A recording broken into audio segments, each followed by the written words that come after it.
सदाशिवसमारम्भां शङ्कराचार्यमध्यमाम् अस्मदाचार्यपर्यन्तां वन्दे गुरुपरम्परां। हरिः ओम् श्रीगुरुभ्यो नमः। हरिः ओम् वसुदेवसुतं देवं कंसचाणूरमर्दनं देवकी परमानन्दं कृष्णं वन्दे जगद्गुरुम्। మనం భగవద్గీత 221వ క్లాస్లో ఉన్న ఉపదేశ సారం భాష్యం 6వ క్లాసు ఆత్మ అకర్త. శంకరాచార్యుల వారు 18వ అధ్యాయంలో 66వ శ్లోకం ముగించుకున్నాక దానికి విస్తారంగా భాష్యం రాశాక మళ్ళీ ఉపసంహార భాష్యం చాలా విస్తారంగా రాశారు. స్వామీజీ కూడా దాన్ని సుమారు 50 క్లాసులు చెప్పారు. కానీ ఆ సారాంశాన్ని మనం వీలున్నంత టూకీగా చూస్తూ వస్తున్నాము. ఉపసంహార భాష్యంలో శంకరాచార్యుల వారు జ్ఞానం వల్లనే మోక్షం, కర్మ వల్ల సంసారం అని చూపించారని ఒక క్లాసులో చూసాము. తర్వాత జీవాత్మవాది పరమాత్మవాది మధ్య భేదం చూసాము. జీవాత్మవాది తను జ్ఞాని అని అనుకుంటాడు. అతని ఉద్దేశంలో ఆత్మ కర్త భోక్త, అది జ్ఞానం కాదని ఆత్మ అకర్త అన్న జ్ఞానం ఒక్కటే మోక్షాన్ని ఇస్తుందని శంకరాచార్యుల వారు అనేక కోణాల్లో నిరూపించుకుంటూ వస్తున్నారు. సో శంకరుల వారి సారాంశం ఏమిటి అని ఒక ముక్కలో చెప్పాలి అంటే ఆత్మ అకర్త అభోక్త, కర్తృత్వ నిషేధేన ఏవ మోక్షః భవతి.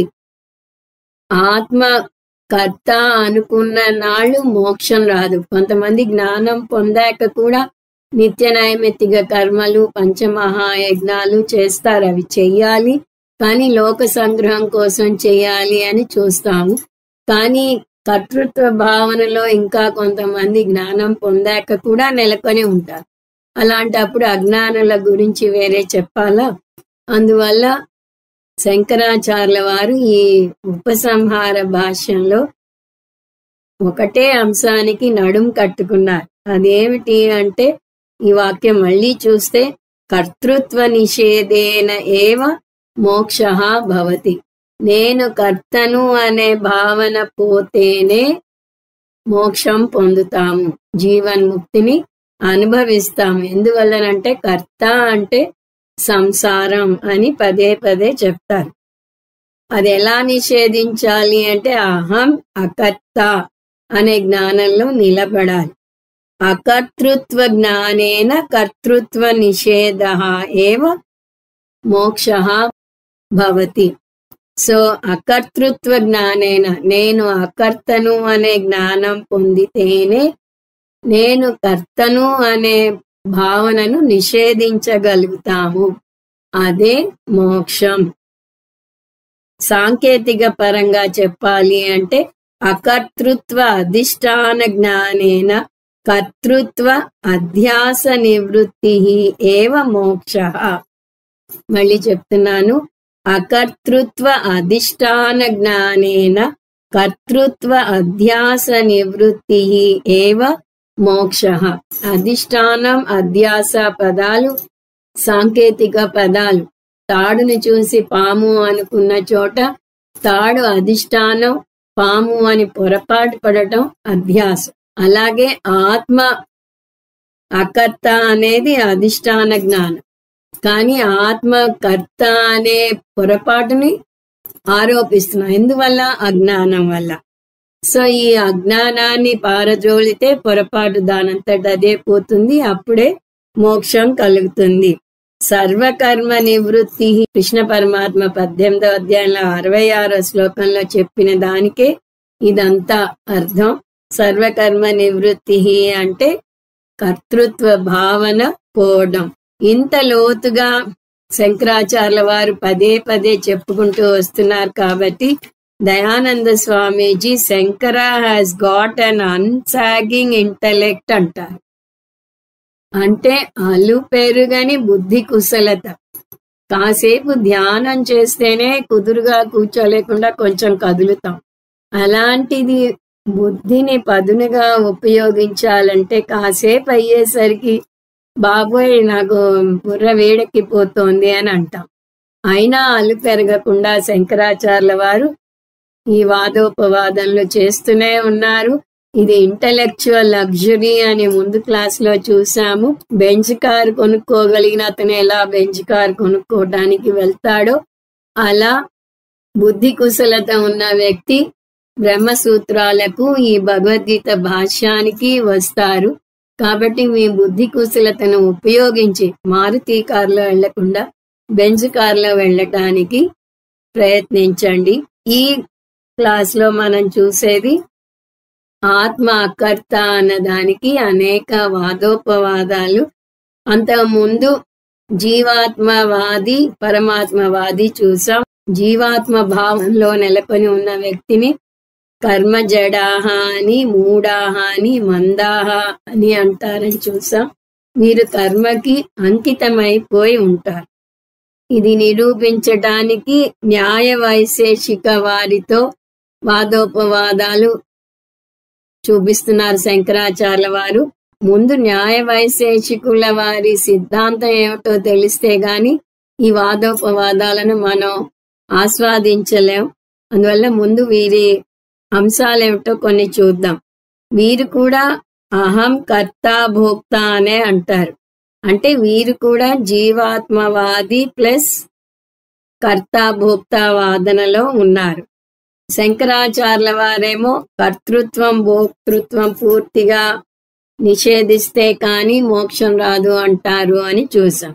సో ఈ న్యాయ వైశేషిక వారి అంశాలు: ఒకటి, ఆత్మ సర్వవ్యాపకం కానీ ద్రవ్యం అంటారు. అంటే వారి ఉద్దేశంలో ఆత్మ చైతన్యం కాదు. 2, ఎన్ని జీవులు ఉంటే అన్ని ఆత్మలు ఉన్నాయి అని అంటారు వారు. 3, జడ ఆత్మ జడ మనస్సు ఉన్నాయి. ఆత్మ ఇంతకుముందు ఏమన్నారు? సర్వవ్యాపకం అన్నారు. ఇప్పుడేమో మనసు అణువంత చిన్నది అన్నారు, చాలా చిన్నది. సో 3వ అంశం, 2 జడమే, ఆత్మ జడమే మనసు జడమే. కానీ ఆత్మ సర్వవ్యాపకం అయితే మనసు చాలా చాలా చిన్నది. 4, సర్వవ్యాపక జడ ఆత్మ అణువంత జడ మనస్సుతో జాగ్రత్తావస్థలో కలుస్తాయి. ఈ 2 కలవటం వల్ల వాటి గుణంగా చైతన్యం పుడుతుంది అంటారు వారు. అంటే చైతన్యం ముందు నుంచి లేదు, ఆత్మ మనస్సుల కలయిక వల్ల కొత్త గుణంగా చైతన్యం పుడుతుంది అని. 5, చైతన్యం వీటి గుణంగా పుడుతుంది అంటే దాని అర్థం చైతన్యానికి విడిగా ఉనికి లేదు. ఉదాహరణకి పొడుగు మనిషి అని అంటే మనిషి నామవాచకం, పొడుగు విశేషణం. విశేషణానికి విడిగా ఉనికి లేదు. మనిషి పదం లేతే పొడుగుకి ఉనికి లేదు. అలా చైతన్యం ఆత్మ మనస్సుల కలయిక వల్ల పుట్టింది కాబట్టి చైతన్యానికి విడిగా ఉనికి లేదు. చైతన్యాన్ని ఆత్మతోనో మనస్సుతోనో కలపాలి. నైయాయికులు ఏమంటారు? అది మనస్సుతో కలవదు, మనస్సు జడమే, అది జడంగానే కొనసాగుతుంది, అందువల్ల ఈ చైతన్యం ఆత్మకు చెందుతుంది అని వారు అంటారు. చైతన్యం సర్వవ్యాపకమైన ఆత్మకు చెందుతుంది, అప్పుడు ఆత్మ చైతన్యవంతం అవుతుంది. ఉదాహరణకి ఒక కలాన్ని మీరు వాడినట్టుగా ఆత్మ మనస్సుని ఇంద్రియాలను వాడి చైతన్యవంతం అవుతుంది. అందువల్ల ఆత్మ అనుభవం పొందుతుంది. ఏమిటా అనుభవం? సుఖ దుఃఖాలను అనుభవిస్తుంది. సుఖ దుఃఖాలు ఎందువల్ల ఏర్పడతాయి? రాగద్వేషాల వల్ల ఏర్పడతాయి. రాగం ఏర్పడితే సుఖం వస్తుంది, ద్వేషం ఏర్పడితే దుఃఖం కలుగుతుంది. దీనివల్ల ప్రవృత్తి నివృత్తి పెంపొందించుకుంటాడు. రాగం ఉన్న వైపు వెళ్ళటాన్ని ప్రవృత్తి అంటారు, ద్వేషం నుంచి దూరంగా వెళ్ళటాన్ని నివృత్తి అంటారు. ఇవన్నీ ఆత్మగుణాలు. సుఖ దుఃఖాలు, రాగద్వేషాలు ఇవన్నీ ఆత్మకి చెందుతాయి, కానీ మనసుకు చెందవు. మనసు జడం, దానికి ఇవి లేవు. ప్రవృత్తి నివృత్తి ఏర్పడటాన్ని ప్రయత్న అంటారు వీరు. మామూలుగా ప్రయత్నం అంటే ఎఫర్ట్, ఒక పని చేయటానికి శ్రమ పెట్టడం. కానీ నైయాయికుల విషయంలో ప్రయత్నం అంటే విల్ పవర్. మనం ఏమంటాం, విల్ పవర్ మనసుకి ఉంది అంటాం, కానీ వారి ఉద్దేశంలో విల్ పవర్ మనసుకి కాదు, అది ఆత్మ యొక్క గుణం అంటారు. ఆత్మ ఈ గుణాన్ని, ఈ విల్ పవర్ అనే గుణాన్ని దేనికి వాడుతుంది? ప్రవృత్తికి గాని నివృత్తికి గాని వాడుతుంది. ఈ ప్రవృత్తి నివృత్తి మార్గాలనే కర్మ అంటారు. సో మొత్తం ఈ సెట్ చూస్తే కర్మ చేయటానికి ఆధారం ఏమిటి? అనుభవం. అనుభవం ఏం అనుభవం? సుఖ దుఃఖ అనుభవం. ఈ సుఖ దుఃఖ అనుభవం వల్ల సుఖ దుఃఖ స్మృతి ఏర్పడుతుంది. సుఖ దుఃఖ స్మృతి ఏర్పడటం వల్ల సుఖ దుఃఖాల మీద రాగద్వేషాలు ఏర్పడతాయి. ఈ రాగద్వేషాల వల్ల ప్రయత్నం చేస్తాడు.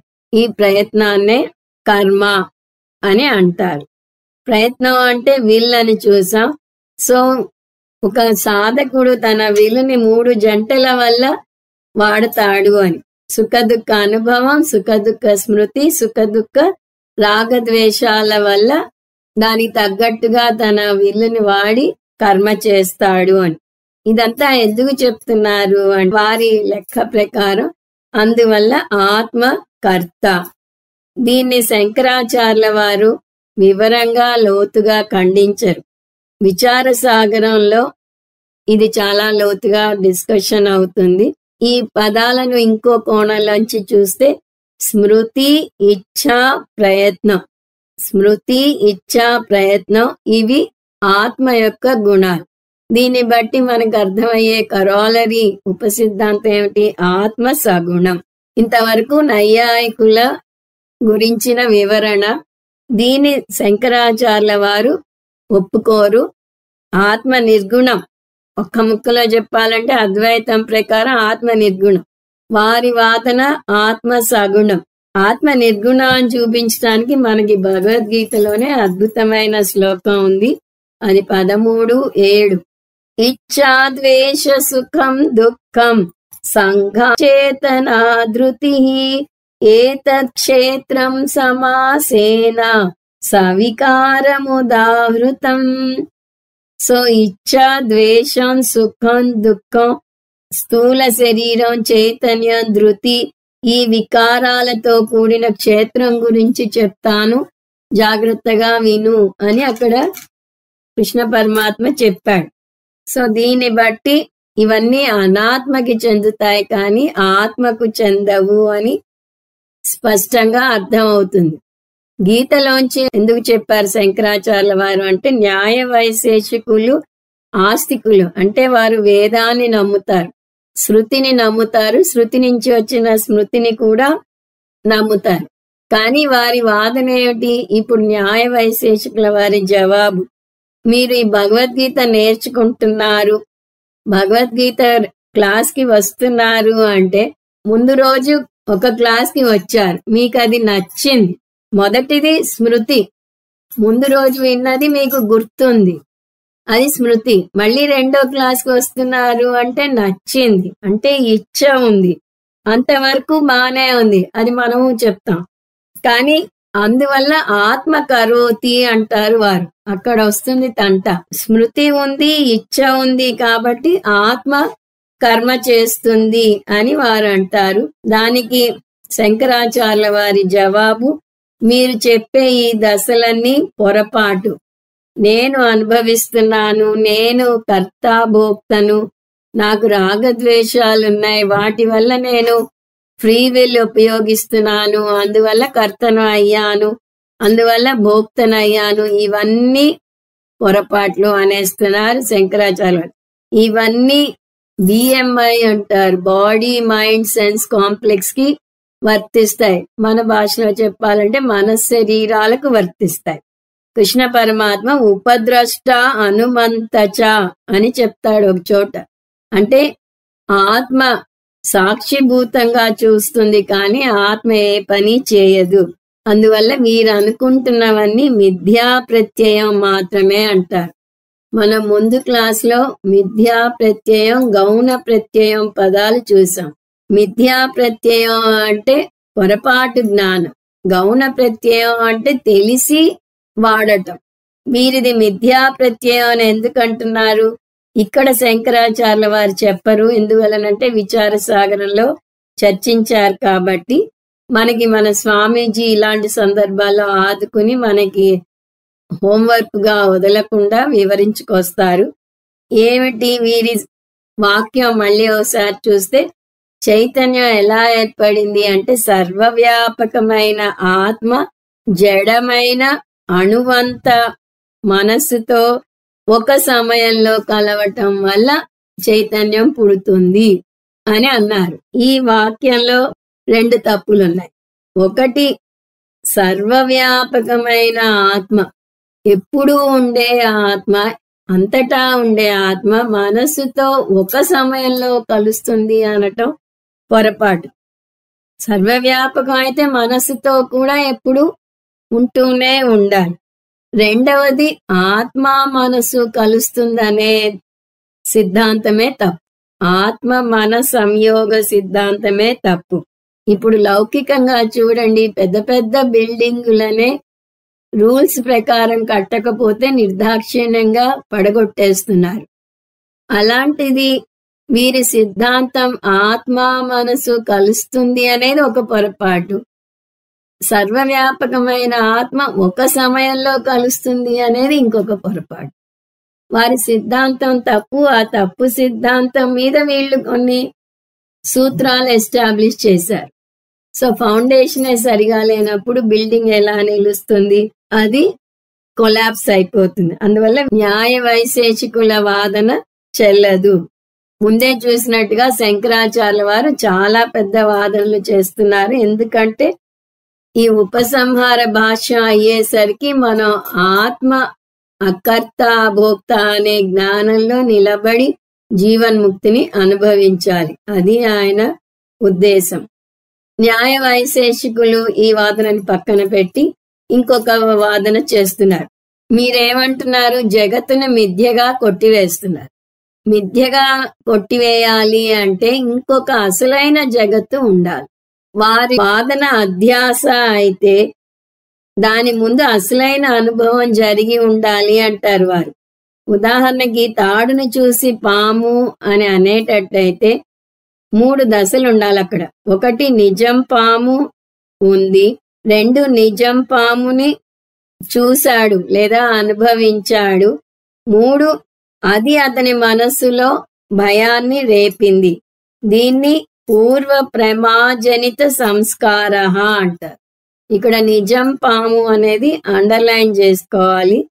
దీన్ని పూర్వ ప్రమాజనిత సంస్కార అంటారు. నిజం పాము ఉందనే తెలియకపోతే, నిజం పామును అతను ఎన్నడూ అనుభవించకపోయి ఉంటే తాడుని చూసి పాము అని ఎలా పొరపడతాడు? అది అసాధ్యం అంటారు. కలలో కూడా మనం ఏం చూస్తాం? మనం జాగ్రత్త అవస్థలో ఏం అనుభవిస్తామో దాన్నే కలలో చూస్తాము. అందువల్ల మీరిప్పుడు జగత్తు మిథ్య అని అనేటట్టయితే ఇంకొక సత్య జగత్తు ఉండాలి. అది పూర్వ ప్రమ అవ్వాలి. అందువల్ల మిథ్యా కర్తృత్వం ఆపాదిస్తే నిజం కర్తృత్వం ఉండి తీరాలి. మీరు కర్తృత్వం మిథ్య అంటున్నారు, అయితే నిజం కర్తృత్వం ఉండి తీరాలి. నిజం కర్తృత్వం ఏది ఉంది? రైలు ప్రయాణం మీకు కలలోకి వస్తే మీరు అంతకుముందు రైలు ప్రయాణం చేసి ఉండాలి. దానికి శంకర్ల వారి జవాబు ఇక్కడ కన్నా విచార సాగరంలోను బ్రహ్మసూత్రాల భాష్యంలో అధ్యాస భాష్యంలోను చాలా వివరంగా వస్తుంది. అధ్యాస 2 రకాలు అంటారు శంకర్ల వారు. ఒక రకం వీరు చెప్పిందే, ఒక అనుభవం పొరపాటు అవ్వాలంటే దానికి సంబంధించిన నిజం అనుభవం అంతకు ముందు అనుభవించి ఉండాలి. అంటే తాడుని చూసి పాము అనుకున్నారు అంటే నిజంగానే పాముని వారి జీవితంలో చూసి ఉండాలి. ఇప్పుడు రెండవది అసలైన ఆన్సరు, దాని ద్వారా శంకర్ల వారు సమర్థించుకొస్తారు. అదేమిటి? ఈ పాము విషయమే తీసుకుంటే నిజం పాము అనుభవమే అవసరం లేదు. ఆ పాముని ఒక సినిమాలో కూడా చూసి ఉండవచ్చు. స్నేక్స్ అని ఒక సినిమా వచ్చింది, దాని నిండా పాములే. ఆ సినిమా మొత్తం పాములు చూసి చూసి ఆ రాత్రి మీకు ఇంకా పాములే కల్లోకి వస్తాయి. అంటే ఒక పొరపాటుని చూసి ఆ పొరపాటుని రెండో పొరపాటుకి ఆపాదిస్తున్నారు. మీరు నిజంగా పాముని చూడలేదు, సినిమాలో చూశారు. ఆ సినిమాలో చూసిన పాముని ఇక్కడ తాడు మీద ఆరోపిస్తున్నారు. అలాగే పూర్వ అనుభవ జనిత సంస్కార ఉండాలి అన్నది నిజమే, కానీ అది మిథ్యా సంస్కారం అవ్వచ్చు. అంతకుముందు మిథ్యా ప్రపంచాన్ని చూశారు. ఈ ప్రపంచం మిథ్య, కానీ మీరు ఎప్పటి నుంచో అది సత్యం అనుకుంటున్నారు. ఆ మిథ్యా ప్రపంచాన్ని ఎలా సత్యం అనుకుంటున్నారో ఇప్పుడు కూడా, అంతకుముందు ఎలా అనుకున్నారో ఇప్పుడు కూడా అలాగే సత్యం అంటున్నారు. అలాగే ఎప్పటి నుంచో మీరు నేను కర్తను అనుకుంటున్నారు. అది ఎప్పటి నుంచో వచ్చిన పొరపాటు. మనం అజ్ఞానం అనే పెట్టుబడితో పుట్టామని చూస్తూ ఉంటాం. ఆ అజ్ఞానం ఏమిటి? ఆత్మ గురించిన అజ్ఞానం. ఆత్మకర్త అనుకుంటున్నాం. అది ఇవాళ వచ్చినది కాదు, జన్మ జన్మలుగా మనతో వస్తున్న అజ్ఞానం. సో నేను కర్తని, ఈ ప్రపంచం సత్యం, నా కంటికి ఎదురుగా కనిపిస్తున్నది సత్యం. ఇటువంటి పొరపాటు, అధ్యాస అంటే పొరపాటుని చూసాం. ఇటువంటి అధ్యాస ఎప్పటి నుంచో కొనసాగుతుంది. ఎందువల్ల? దేహాది సంగస్య అభిమానం. మనం దేహంతో మమేకం చెందటం వల్ల. వేదాంతానికి రానంత వరకు నేనెవరు అంటే నేను శరీరం అనే అనుకుంటాం. అందువల్ల ఈ దేహంతో మమేకం చెందటం వల్ల, ఈ దేహంతో మమేకం చెందటం ఇప్పుడు ఈ జన్మలో వచ్చింది కాదు, జన్మ జన్మలుగా వస్తోంది. కాబట్టి మిథ్యా సర్పాన్ని చూసి నిజం సర్పం అని సినిమాలో అనుకున్నాం. అలాగే తాడుని చూసి నిజం సర్పం అనుకుంటాం. అలాగే జన్మ జన్మలుగా నేను కర్త అనుకుంటున్నాం, జన్మ జన్మలుగా ప్రపంచం సత్యం అనుకుంటున్నాం, ద్వైతం నిజం అనుకుంటున్నాం. కానీ వేదాంతానికి వస్తేనే తెలుస్తుంది ద్వైతం మిథ్య అని. మరి ఏమిటి సత్యం అంటే శాంతం శివం అద్వైతం అని మాండూక్యోపనిషత్తులో చూస్తాం. కాబట్టి పూర్వమీమాంసకవాదులు చెప్పినా నైయాయికులు చెప్పినా అహం కర్త అని వారంటే అది వారికి తెలియని పొరపాటు. అది మిథ్యా ప్రత్యయం అంటే వారికి అసలైన జ్ఞానం లేదు. వారి జ్ఞానం ఉంది అనుకుంటున్నారు, కానీ అది ముఖ్య ఆత్మ గురించి వారికి జ్ఞానం లేదు. కాబట్టి దాన్ని మిథ్యా ప్రత్యయం అని అంటారు శంకరాచార్యుల వారు. శంకరాచార్యుల వారు ఆత్మ అకర్త అని నిరూపించడానికి జ్ఞానకాండ కర్మకాండ నుంచి కూడా చెప్తారు. జ్ఞానకాండ నుంచి ఆత్మ అకర్త అని చెప్పడం చాలా తేలిక, కానీ కర్మకాండలో కూడా ఎక్కడ ఆత్మకర్త అని చెప్పలేదు అని నిరూపిస్తారు. ఇది ఇంకా కష్టమైన వాదన. శంకరాచార్యుల వారు ఈ అధ్యాస జన్మ జన్మలుగా వస్తోంది, ఇది అనాది అధ్యాస అని చెప్పారని చూసాం. అది పోకపోతే మీరు కర్మకాండలోనే కూరుకునుంటే అది అనంతం అధ్యాస కూడా అవుతుంది. అనాది అనంతం కర్తృత్వ అధ్యాస చూపిస్తున్నారు మీరు. అది ఎన్నాళ్ళు ఉంటుంది అంటే అజ్ఞానం ఉన్నంత వరకు ఉంటుంది.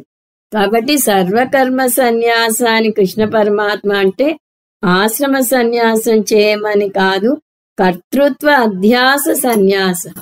నేను కర్మ చేస్తున్నాను అనే వాదనను వదులుకోవాలి. దీనికి జ్ఞానం వస్తే చాలదు, జ్ఞాన నిష్టలో నిలబడాలి అని చూస్తున్నాం. ఎందువలనంటే జ్ఞాని కూడా నేను కర్తను అనుకుని కర్మలు చేసేస్తూ ఉంటాడు, జ్ఞానం పొందాక కూడా. అందువల్ల జ్ఞానం పొందితే చాలదు, జ్ఞాన నిష్టలో నిలబడాలి.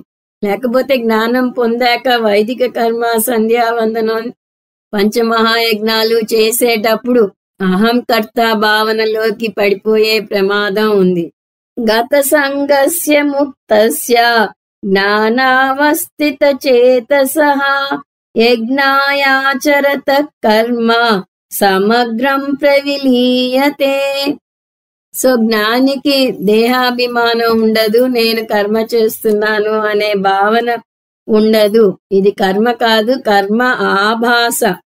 కర్మ ఆభాస అంటే కర్మ చేయటం లేదు అని అర్థం చేసుకుంటాడు.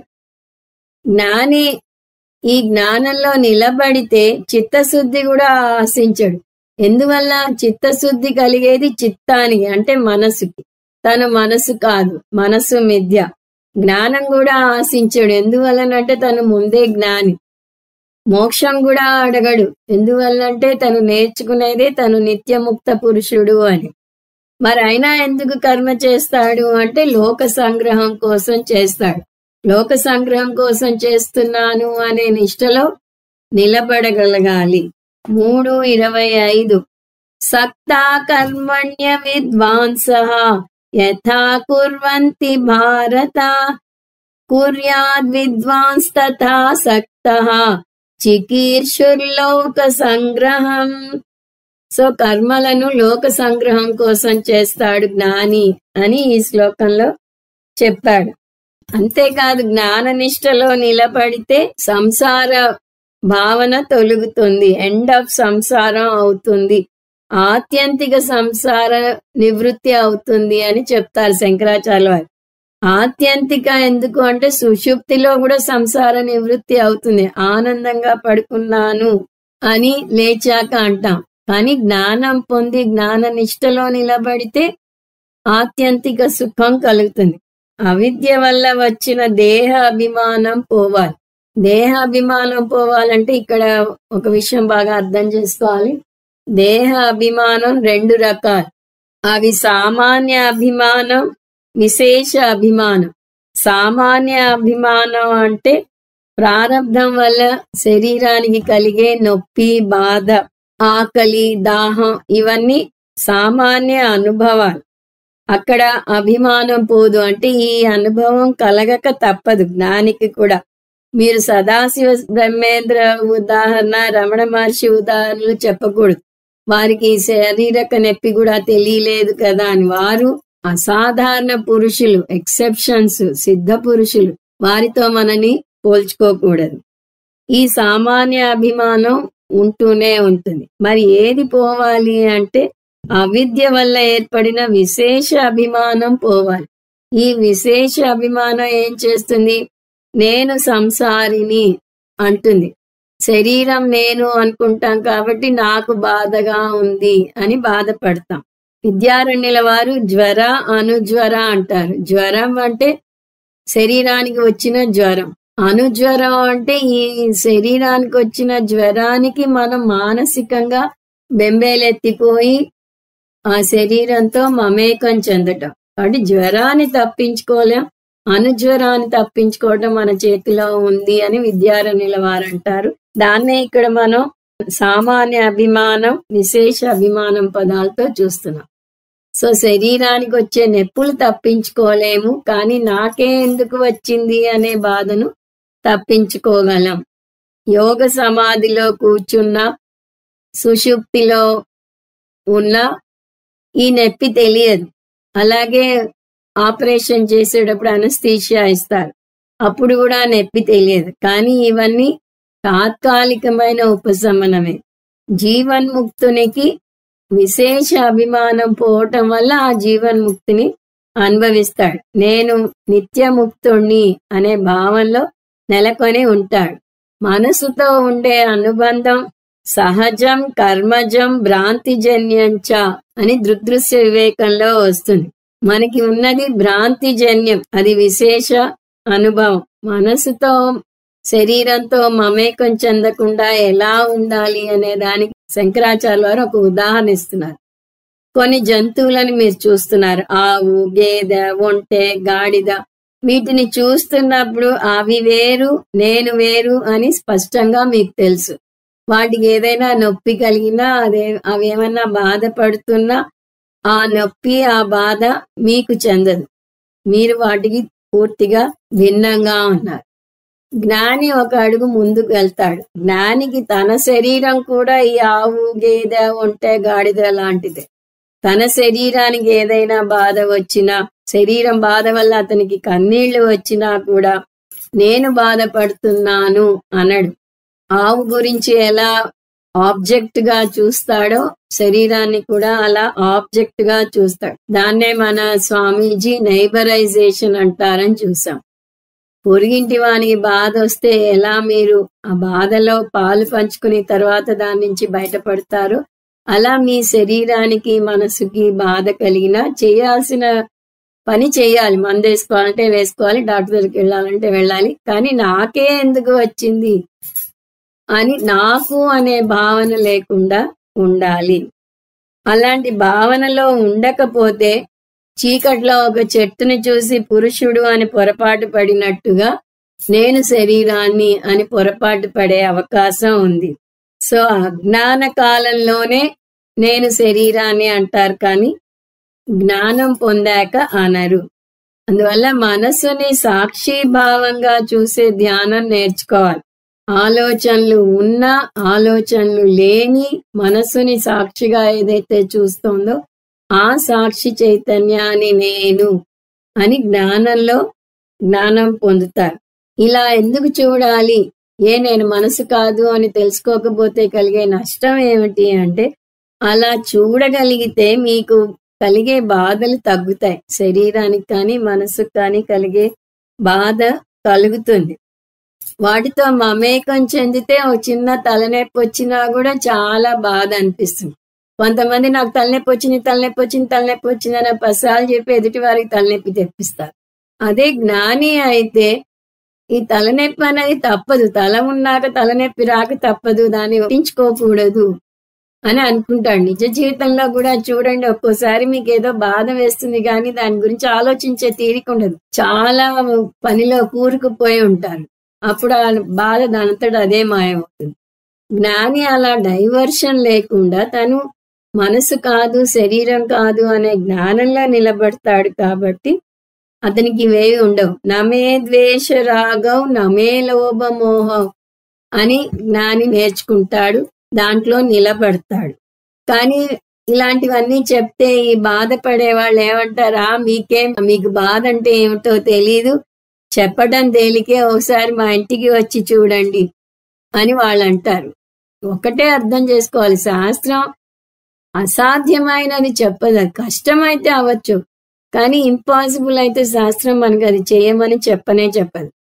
అందువల్ల ఈ నమే ద్వేష రాగం నమే లోభమోహం అనే స్థాయిలో నిలబడగలగాలి అంటే దానికి నిధిధ్యాసనం చేయాలి. ఇప్పుడే జ్ఞానాన్ని జ్ఞాననిష్టగా మలుచుకోగలుగుతాం. ఎత్రోపరమతే చిత్తం నిరుద్ధం యోగ సేవయా ఎత్ర చైవాత్మనాత్మానం పశ్యన్నాత్మని తుష్యతి. జ్ఞాని మనసుకి ఏదైనా కష్టం కలిగినా అది నాకే కలిగింది అని అనుకోడు. అతను అది మనసు యొక్క ప్రారబ్ధ కర్మ అని అర్థం చేసుకుంటాడు. నాకు మన శరీరాలకు కలిగే ఈ 3 కర్మలు లేవు అని అర్థం చేసుకుంటాడు. ఏమిటా 3? సంచిత కర్మ, ప్రారబ్ధ కర్మ, ఆగామి కర్మ. అందువల్ల జ్ఞానికి జ్ఞానం వస్తే ఈ కష్టాల్లో కూరుకుపోడు. దానికి 2వ అధ్యాయంలోనే చెప్పేశాడు కృష్ణ పరమాత్మ జ్ఞాని ఎలా ప్రవర్తిస్తాడు అనేది. 2:56 దుఃఖేష్వనుదిగ్న మనః సుఖేషు విగత స్పృహః వీతరాగ భయ క్రోధః స్థితధీర్మునిరుచ్యతే. 57లో కూడా కొనసాగుతుంది ఈ వర్ణన. సర్వత్రానభిస్నేహః తత్తత్ప్రాప్య శుభాశుభం నాభినందతి నద్వేష్టి తస్య ప్రజ్ఞా ప్రతిష్ఠిత. స్థిత ప్రజ్ఞని లక్షణాలు ఏమిటి అని అర్జునుడు అడిగితే కొన్ని లక్షణాలు చెప్పాడు కృష్ణ పరమాత్మ. 56లో దుఃఖం కలిగినా కుంగిపోని, సుఖం కలిగినా పొంగిపోని మనసు ఎవరికైతే ఉంటుందో, రాగం భయం క్రోధం నుంచి ఎవరైతే విడిపడతారో అతన్ని స్థితధీరుడు అంటారు అని చెప్పాడు. అంతేకాదు కర్మ ఫలాలను ఆశించని వాడు అనుకూల పరిస్థితులు ఎదురైతే ఆనందించి, ప్రతికూల పరిస్థితులైతే ద్వేషించి చేయడు. రెండింటినీ సమానంగా తీసుకునేవాడు. ఇంకొక మాటలో చెప్పాలంటే ద్వంద్వాలకు అతీతుడు ఎవరైతే ఉంటారో అతన్ని స్థితప్రజ్ఞుడు అంటారు అని చెప్పాడు. అంటే జ్ఞానికి విశేష అభిమానం ఉండదు అని దీన్ని బట్టి అర్థమవుతున్నది. అంతకుముందు పూర్వపక్షి ఒక ఉదాహరణ ఇచ్చాడు. అతను అది మళ్ళీ చెప్తున్నాడు.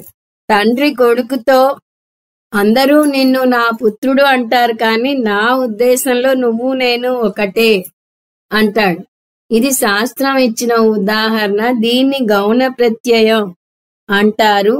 అలాగే నేను కర్తను అని చెప్తుంటే దాన్ని గౌణ ప్రత్యయంగా ఎందుకు తీసుకోరు అని అడుగుతాడు. ఈ గౌణ ప్రత్యయం మిథ్యా ప్రత్యయం అంటే ఏమిటో మర్చిపోకూడదు. గౌణ ప్రత్యయం అంటే అది నిజం కాదని తెలిసి వాడటం.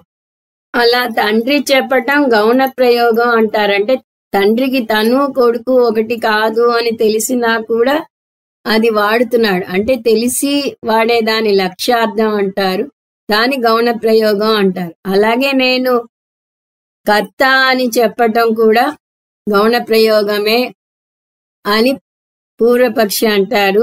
వాళ్ళది సర్వైవల్ కోసం చేసే ఫైట్. ఎందువలనంటే కర్మకాండ వారికి చాలా ముఖ్యం. కర్మలోనే మునిగి తేలుతూ ఉంటారు కాబట్టి నేను కర్త అనే భావనని నిరూపించాలి. కానీ శంకరాచార్యుల వారు అలు పెరగకుండా వీరి వాదోపవాదాలను ఖండించుకుంటూ వస్తారని ముందే చూశాము.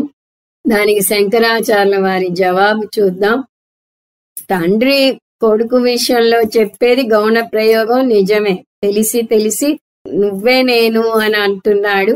అంటే అతని మీద ఉన్న మమకారాన్ని అహంకారంగా మారుస్తున్నాడు. మమకారం కన్నా అహంకారం ఎక్కువ ఉంటుంది.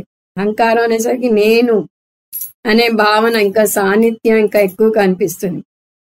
అది గౌణ ప్రత్యయం నిజమే, అతనికి తెలుసు. ఎందువల్లనంటే తండ్రి చేసే పని కొడుకు చేయలేడు, కొడుకు చేసే పని తండ్రి చేయలేడు. ఎవరి ఆకలి వారే తీర్చుకోవాలి. అవి నిజమే. దానికి వేరే ఉదాహరణలు కూడా ఉన్నాయి. గౌణ సింహాగ్నిభ్యాం. అతను సింహం అని అంటే నిజంగా సింహం కాదని మనకి తెలుసు, అతనికి తెలుసు. అతను అగ్ని అంటే అతను నిజంగా అగ్నిలాగా అవతల వాళ్ళని కాల్చలేడు. అయినా అందులోని లక్షణాన్ని పోలుస్తున్నాం అంతే అని శంకరాచార్యుల వారు చెప్తారు. కానీ ఆత్మ విషయంలో మీరు గౌణ ప్రత్యయం అనేది పొరపాటు. ఎందుకంటే మీరు ఆత్మ గురించి తెలుసుకోవటం లేదు. మీరు సూక్ష్మ శరీరం దగ్గరే ఆగిపోతున్నారు. మీరు ఆ జ్ఞానానికి వస్తేనే మీది అసలైన జ్ఞానం అని శంకరాచార్యుల వారు చెప్తారు. ఇప్పుడు ఇంకొక పూర్వమీమాంసకుని వాదన చూస్తాము. ఇది కూడా ఆత్మకర్త అని చెప్పడానికి పూర్వమీమాంసకుడు చాలా సాంకేతిక పదాలతో వర్ణిస్తాడు. వేద పూర్వ భాగం మొత్తం ప్రమాణం. వైదికుడు కర్త భోక్త అని వేదమే చెప్తుంది. వేదం విధి నిషేధాలు చెప్తుంది. తైత్రీయోపనిషత్తులోనే ఉంది. సత్యం వద, ధర్మం చెర అని వస్తుంది. ఇవి విధి వాక్యాలు. ఇప్పుడు నిషేధ వాక్యాలు అందులోనే 2 అడుగులు వేశాక వస్తాయి.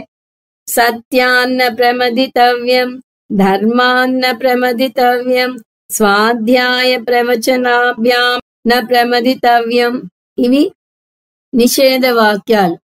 సత్యాన్ని వదలద్దు, ధర్మాన్ని వదలద్దు, స్వాధ్యాయ ప్రవచనాలని వదలద్దు అని వస్తుంది. దీన్ని చోదన వాక్యాలు అంటారు. అంటే విధి నిషేధ వాక్యాలు.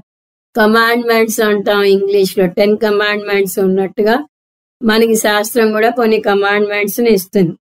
అంతేకాదు శాస్త్రం అదృష్ట ఫలం గురించి కూడా చెప్తుంది. సో ఈ చెయ్యొద్దు అని శాస్త్రం చెప్పేది ఎవరికి? మనిషికే. ఏ జడమైన కుర్చీకో చెప్పదు. జీవం ఉన్న జంతువులకు కూడా చెప్పదు. ఎందువల్లంటే జంతువులకి కర్మ చేసే అధికారం లేదు. వాటికి ఫ్రీ విల్ లేదు కాబట్టి అవి కర్మ చేయలేవు. అవి కర్త కాదు. అంతేకాదు మనుషుల్లో తీసుకున్నా కూడా అప్పుడే పుట్టిన పాపాయికి ఫ్రీ వీల్ ఉండదు, కాబట్టి అది కర్త కాలేదు. అలాగే మెంటలీ డిరేంజ్డ్ వాళ్ళు ఉంటారు, మానసిక రోగులు, వారికి కూడా ఫ్రీ వీల్ ఉండదు. వారికి ఇలాంటి విధి నిషేధ వాక్యాలు శాస్త్రం చెప్పదు. అందువల్ల శాస్త్రం అదృష్ట విషయ చోదన ప్రామాణ్యం. కర్మకాండ అదృష్ట విషయం అంటే మనకి తెలియని పుణ్యపాపాల గురించి, విధి నిషేధాల గురించి ప్రమాణం. కుక్క పక్కన గీతా క్లాస్ అవుతున్నా అరుస్తుంది, దానికి తెలీదు అక్కడికి గీతా క్లాస్ అవుతోంది, నేను డిస్టర్బ్ చేయకూడదు అని. దీన్ని బట్టి ఈ పూర్వమీమాంసకులు చేసిన వ్యాప్తి వాక్యం ఏమిటంటే ఎత్ర ఎత్ర వేద విధి తత్ర తత్ర కర్తవ్యం. ఎక్కడ వేదం ఒకటి విధించిందో, విధి నిషేధాలు రెండు కలుపుకుంటాం, అక్కడ కర్తవ్యం ఉండి తీరుతుంది. పైగా మీరు నేను కర్త కాదు అని నిషేధిస్తే వేద పూర్వ భాగం అప్రమాణం అవుతుంది. వేద పూర్వ భాగాన్ని మీరు అప్రమాణం చేయగలుగుతారా? కాబట్టి శాస్త్రం కర్మ చేయమని చెప్పింది, ఆ శాస్త్రం చేయమన్న కర్మ చేస్తున్నాం. మాకు శాస్త్రం గురించిన జ్ఞానం ఉంది కాబట్టి మా దేహ అభిమానాన్ని గౌణ ప్రత్యయంగా తీసుకోవాలి, కానీ మేము అకర్త అని ఎంత ధైర్యం ఉంటే మీరు అనగలరు అని నిలదీస్తున్నాడు ఈ పూర్వమీమాంసకుడు. ఈ వాదనలు చూస్తే శంకరాచార్యుల వారు మండన మిశ్రునితో ఎలా వాదించారో, ఆ వాదోపవాదాలు ఎలా సాగి ఉంటాయో మనకి ఈ వాదనల ద్వారా తెలుస్తుంది. ఇక్కడ ఒక శాంపుల్ చూస్తున్నాం అని అనుకోవచ్చు. దీన్నంతా మీమాంసా బేస్డ్ ఆర్గ్యుమెంట్ అంటారు. ఎందుకంటే ఈ వాదన పూర్వ మీమాంసకుల మధ్య, మన అద్వైత సిద్ధాంతులను ఉత్తర మీమాంసకులు అంటారు, ఉత్తర మీమాంస మధ్య జరుగుతోంది. సో దీనికి జవాబు శంకరాచార్యుల వారు ఏం చెప్తున్నారో చూద్దాం. మీరు అనుకుంటున్నట్టుగా మీరు కర్త భోక్త కాదు. గౌణ ప్రత్యయం వాడలేము. గౌణ ప్రత్యయం ఎప్పుడు వాడతారు? నిజం తెలిసి ఆ పదం వాడినప్పుడు. కానీ మీకు నిజం తెలియటం లేదు, మీరు కర్త భోక్త అనుకుంటున్నది అజ్ఞానంతో కూడిన పొరపాటు. కర్తృత్వ అభిమానం మీకు ఎలా వచ్చింది? అవిద్య వల్లనే వచ్చింది, అంటే అజ్ఞానం వల్ల వచ్చింది. ఇది మిథ్యాత్మ. మనం ఈ గౌణ ప్రత్యయం, మిథ్యా ప్రత్యయం ముందు క్లాస్లో చూసాం. దానికి పాము ఉదాహరణకి 3 పదాలు వాడాం. అది ముఖ్య పాము, మిథ్యా పాము, గౌణ పాము అని. ముఖ్య పాము అంటే అసలు పాము ఎలా ఉంటుందో ఆ పాము. మిథ్యా పాము అంటే తాడుని చూసి పాముగా పొరపాటు పడడం, అంటే దాన్ని మిథ్యా జ్ఞానం అంటారు. గౌణ పాము అంటే డ్రామాలో శివుడి వేషం వేసే వ్యక్తి రబ్బర్ పాము వేసుకుంటున్నాడు అని అతనికి తెలుసు, డైరెక్టర్ కి తెలుసు, చూసే మనకి తెలుసు. ఇప్పుడు ఈ పూర్వమీమాంసకుల జ్ఞానం, ఆ పాము బదులు ఆత్మ పెడదాం. ముఖ్య ఆత్మ గురించా, మిథ్యా ఆత్మ గురించా, గౌణ ఆత్మ గురించా అన్నది తేల్చాలి. వారేమో మాది గౌణ ఆత్మ జ్ఞానం ఉంది అని అంటున్నారు, కానీ అది మిథ్యాత్మ జ్ఞానమే. మీ దృష్టిలో అది రజ్జు సర్ప భ్రాంతితో పోల్చాలి అని చెప్తున్నారు శంకరాచార్యుల వారు. ఈ మీమాంసంలో వాదన ఎలా ఉంటుంది అనడానికి ముందు సింపుల్ గా స్వామీజీ తనదైన శైలిలో చెప్తున్నారు. మీమాంస పరంగానే చెప్తున్నాను అని చెప్తారు. ఈ పూర్వమీమాంసకులు ఏమంటారు? కర్మకాండ ప్రమాణం కాబట్టి, కర్మకాండను కర్తవి అంటుంది కాబట్టి కర్త అనేది సత్యంగా తీసుకోవాలి, అది మిథ్యా జ్ఞానంగా తీసుకోకూడదు అని వారంటారు. దానికి జవాబు చూసేటప్పుడు కర్మకాండ ప్రమాణం అన్న అంశాన్ని విశ్లేషిస్తున్నారు మన స్వామీజీ.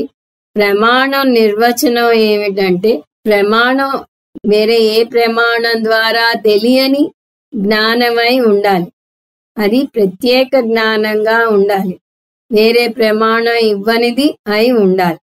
దీని అనధిగతత్వం లేదా అపూర్వత అంటారు.